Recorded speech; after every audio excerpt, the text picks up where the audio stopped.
Grade decline on nickel sulphide operations, we've seen the grade decline by around 33% from 1.2% grade down to 0.9% grade over the last decade.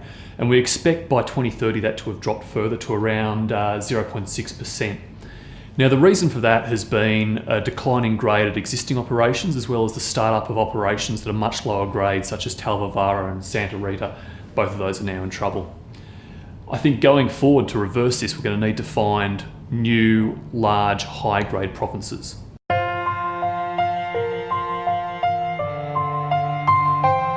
We're seeing the drop in grades because the discoveries of new high-grade nickel provinces is increasingly rare. Looking back over history, we had discoveries around 20 million tonnes from the Sudbury area in around the 1890s and the development of the Norilsk-Telnak area in around the 1930s. Since then, we've really only had discoveries around 10 million tonnes of contained metal or 5 million tonnes of contained metal at Kambalda and the Jinchuan area in the late 50s and 60s.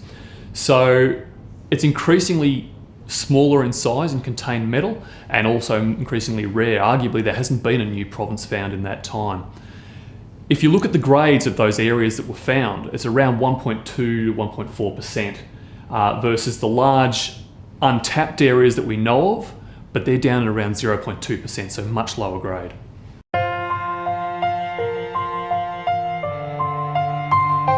The implications of grade decline for future nickel sulphide projects are that unless we do find a new high-grade province, we're going to be increasingly reliant on large, low-grade nickel sulphide operations.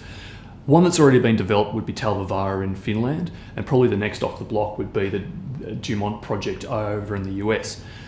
Looking at where most of the new potential projects are located, a lot of them have been known for decades, but they haven't been developed because they have low grade, which means that the mining and also the processing costs are higher and the recoveries are lower.